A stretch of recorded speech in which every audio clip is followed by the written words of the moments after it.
So we have the full moon in Sagittarius, and it's also a lunar eclipse at 1:13. So it's 1313, which is a double number that I always pay attention to. And 13 is the death and rebirth in the major arcana of the tarot.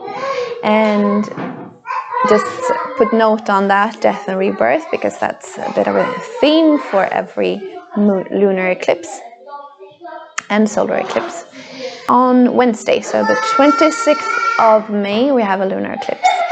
I'm doing this video now on Monday the 24th with my kids at home because it's holidays, so sorry for all the noise around, but I hope you'll hear me well enough. Now, when it's a solar or a lunar eclipse, when it's a full moon, the moon is always opposite the sun. So we have the sun in Gemini with Mercury and Venus, and the moon in Sagittarius, as I've already said. Sagittarius is an adventurous sign, it's a fire sign, and it seeks freedom and liberty. Freedom, liberty, yeah, that's the same thing, and truth, so truth seeker. Adventurous, blissful, it seeks like bliss, and a bit of a kind of maybe doesn't want to go into conflicts, maybe doesn't want to see sometimes the challenging things that makes us grow, rather goes like flee and runs off to other fun stuff. That's maybe the negative part of Sagittarius.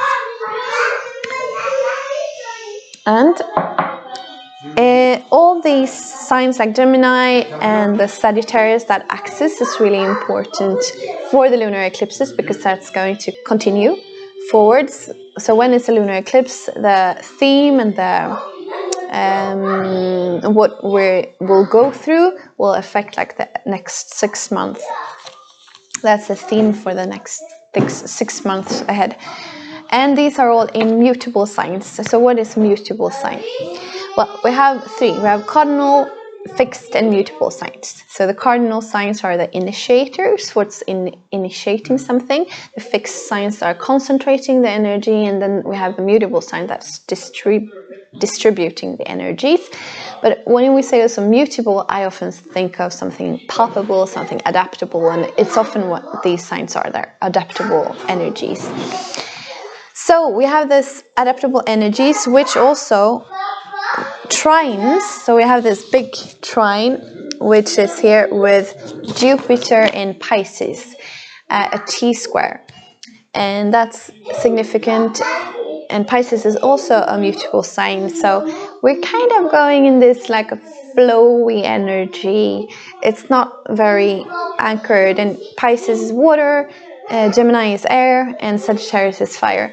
So we don't have much of the earthly energies. That's why it's really important to consciously ground and anchor yourself at the moment. Also because lunar eclipses are also kind of emotionally loaded. That's what we generally say. So anchor, feet on the ground, cook, do one thing after the other.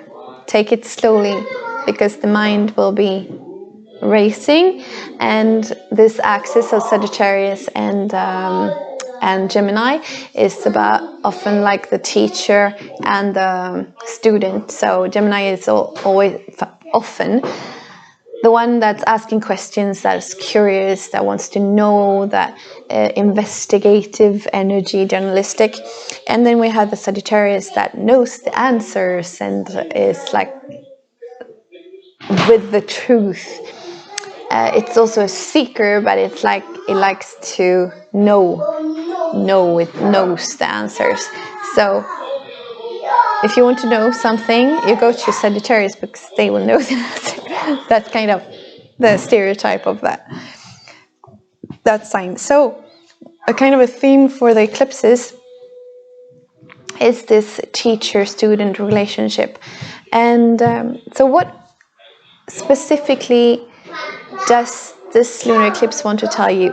Well, you go to where in your chart where it's in 5 degrees of Sagittarius. You can Google your house, so like the full moon lunar eclipse in 3rd house or in 9th house. So you just Google it like that and you will have those links to know more about what's personally going on for you. Now, if I would say something about this specific lunar eclipse is that, well, I will link it back to the 13:13 of the hour that it's peaking. So a lunar eclipse is when we have the lunar energy, the light of the moon, full, like blasting with light. And then all of a sudden it's eclipsing, we don't see it anymore, so it's blocking the light. And if we think way back time when there were no electricity and no lights, this must have affected the population that saw it. So they were expecting a full moon, like normal cycles, and then all of a sudden it's like eclipsed. And so I'm just guessing here, but mythology, I would guess that it would be kind of a death and a rebirth situation. The light goes out and then it is born again. So that's the link with the death and a rebirth tarot card, which is the 13 and this moon. And this is a local time, so it's specifically for Strasbourg, for France. So what in France or Strasbourg is going to die and be reborn in a way that could just be like specific things. It's in the 4th house of the chart of here, specific local time, and so it's about a family of origin. I don't know what that could be, but that's just an interesting thought of like family of for France as a family of origin. What can die and be reborn? And just for you, look at what what's hindering you to find liberty and truth, to see truth and to feel free. Because that's what Sagittarius is all about. And when we're blocking that light and it's like illuminating the shadows, see where you are hindering yourself to feel freedom. Often we're projecting that on others, like the COVID situation is hindering us to feel free, or our partners or our children or our families. Anyway, we're often projecting that on others. But if we take that projection, we feel that fear or that blockage that is frustrating, we write it down and we mirror it. So we say that I am the one doing that to myself, and see where that leads you. I will, I said in the French video also, I will see, because the lunar eclipses generally is like what we speak about is this transformational energies, because with the blocking of the light and the shadow sides coming up, it doesn't have to be. It's an invitation to be that. And if you feel you have the energy and the will to work with your fears and your shadow sides, I will write some questions below and suggest how you can work further with that. But just don't go too far without having like a therapist or someone that could help you like intimately with those questions. Yes, I'll put that description below. Okay. So I think I've said everything I need to say. Just to say, like Jupiter in Pisces with this T-square just makes it really dreamy. There is this unconditional love and dreaminess, but that can get you a bit unanchored in reality of things. So it's important to anchor down, but also to kind of nourish ourselves with this unconditional love and dreaminess of the energy, because we need that in order to not just be in the brain. So be in your senses, but because the brain and the thoughts have a tendency to be like over analytic and just whirling around.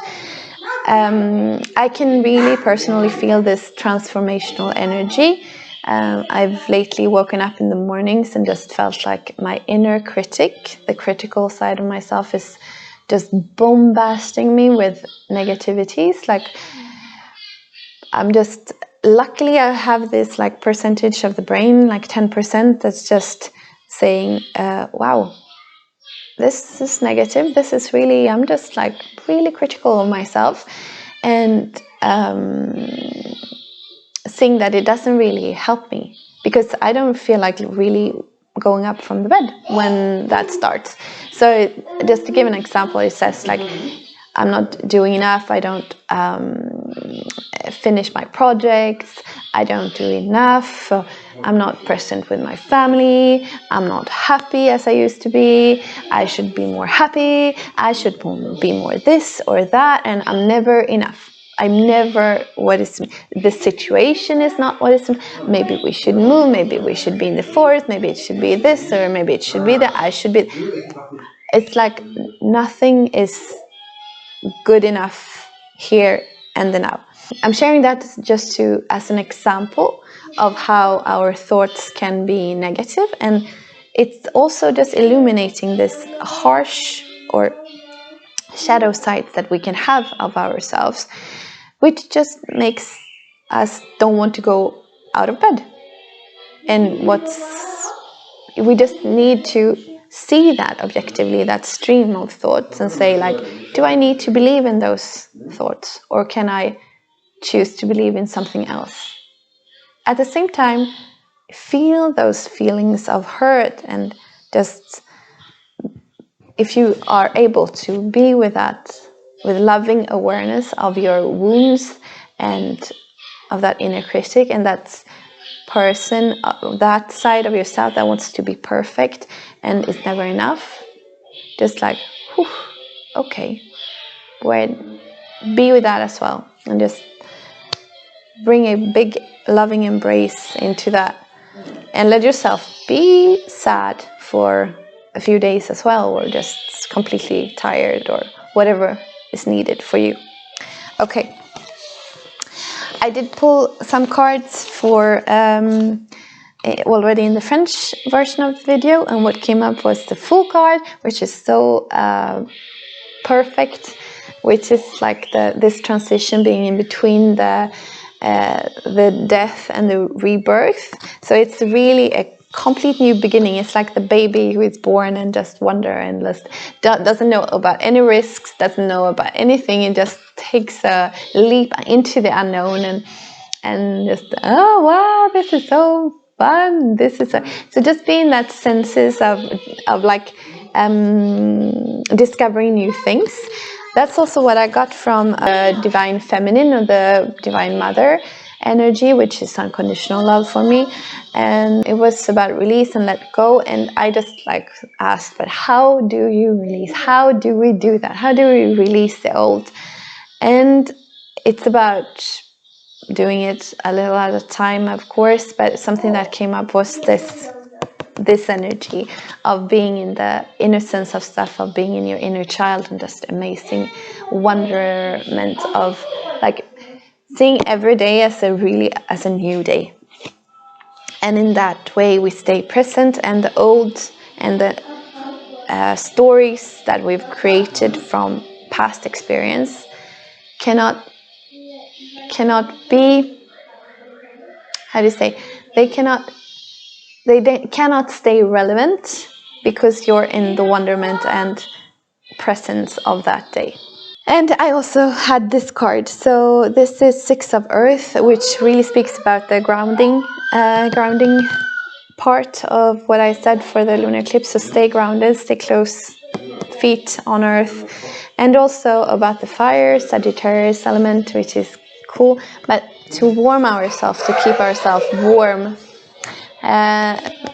I don't know for you, but it's been really cold lately, and since we don't have warmth in our apartment, it's like been shut off 2 weeks ago, and since then I've just been, oh my god, so cold, and so I really need that warmness around me, and within inside just like drink a lot of warm stuff and take some warm baths and everything.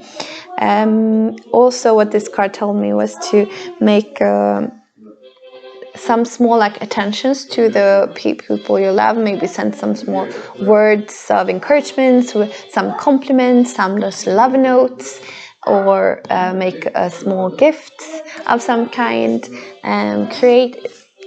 Also, what the card said was to share your knowledge. So that's also really good with Sagittarius energy, to share the ideas, the thoughts. So if you woke up or wake up someday like me with spinning thoughts, and maybe you're not the same thoughts like I'm not enough, maybe yours is about others, that you feel lonely or excluded or abandoned and no one understands me, if that could be relatable, then just share those thoughts. Don't keep them to yourself, because often when you write them down or you tell them to someone, it seems like, okay, well, yeah, I hear now that it's not really true.